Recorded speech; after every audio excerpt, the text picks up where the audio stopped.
தந்தை மகன் தூய ஆவியாரின் பெயராலே ஆமென். இயேசு கிறிஸ்துவில் அன்புமிக்க சகோதர சகோதரிகளை உங்கள் அனைவருக்கும் கிறிஸ்து இயேசுவின் அன்பு கணவன் வணக்கத்தை தெரிவித்துக் கொள்கின்றேன். இன்றைய நற்செய்தி பாகமானது லூக்கா நற்செய்தி 1ஆம் அதிகாரம் 67 முதல் 79 வரை உள்ள திருவாக்கியங்கள். குறிப்பாக 71வது வாக்கியம், நம் பகைவரிடம் இருந்தும் நம்மை வெறுப்போர் அனைவரின் பிடியில் இருந்தும் நம்மை மீட்பார். அப்போ தெய்வம் இந்த உலகத்தில் வருவது எதற்காக என்றால் நம்மை பாதுகாக்கத்தான் ஒழிய வேறு எதுவும் இல்லை. அப்போது நம்முடைய பகைவர்கள் சொல்லும்போது தீமைகளும் தீய சக்திகளும். ரெண்டாவது, நம்மை வெறுப்போர் யார்? அந்த தீய குணம் உள்ள மனிதர்கள். அப்படி தீய குணம் உள்ள மனிதர்கள் நம்மை வெறுத்து கொண்டிருப்பார்கள். யாரெல்லாம் நம்மை வெறுக்கிறார்களோ அந்த வெறுப்புக்கு உள்ளாக்கின அந்த மனிதர்கள் அவர்கள் வழியாக நமக்கு பல பிரச்சனைகள் பல தடைகள் கடந்து வருகிறது. அப்போ அந்த பிரச்சனைகள் அந்த தடைகள் எல்லாம் தெய்வம் என்ன செய்கிறார்? தெய்வம் எடுத்து மாற்றுகின்றார். காரணம், மீட்பரை ஏற்றுக்கொண்ட ஒரு மகன் ஒரு மகள் ஒரு நாளும் வெறுப்புக்கு உள்ளாக மாட்டார்கள். அதே மாதிரி தீமைக்கும் தடைகளும் அவர் ஆளாக மாட்டார்கள். தெய்வம் அவர்களுக்கு பாதுகாப்பு தந்துவிடுவார். இதா கிறிஸ்மஸை நாம் கொண்டாட போகின்றோம்.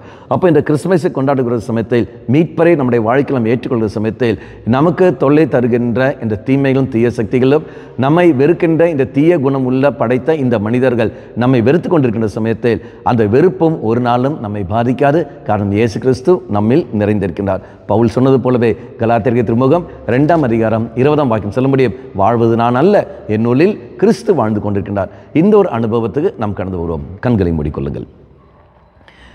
நல்லவனாய தெய்வமே, எனக்கு எதிராக செயல்பட்டு கொண்டிருக்கின்ற பல தீமைகள் பல தீய சக்திகளும் என்னை வெறுத்து ஒதுக்கி கொண்டிருக்கிற மனிதர்களும் தங்களுடைய வெறுப்பின் காரணமாக பலவிதமான தடைகளை என்னுடைய வாழ்க்கையில் வித்திட்டு கொண்டிருக்கிற மனிதர்களும் அவர்கள் அத்தனை பேரை உன் பாதத்தில் நான் விட்டு தருகின்றேன். நீர் என்னுடைய வாழ்க்கையில் கடந்து வருகின்ற சமயத்தில் உன்னை நான் என் மீட்பனாக நான் ஏற்றுக்கொள்கின்ற சமயத்தில் ஒரு நாளும் எந்த ஒரு தடையும் எனக்கு வராது. ஆண்டவரே, இதை இந்த நாள் முதல் உன்னை நான் மீட்பராக நான் ஏற்றுக்கொள்கின்றேன். என்னை ஏற்றுக்கொள்ளும் ஆசீர்வதியும். அம்மா மாதாவே, தெய்வ மாதாவே, எங்கள் மாதாவே, என் அன்னையே, விசேஷமாக எங்களுக்காக பரிந்து பேசும். ஆமேன். தந்தை மகன் தூய ஆவியாரின் பெயராலே ஆமேன்.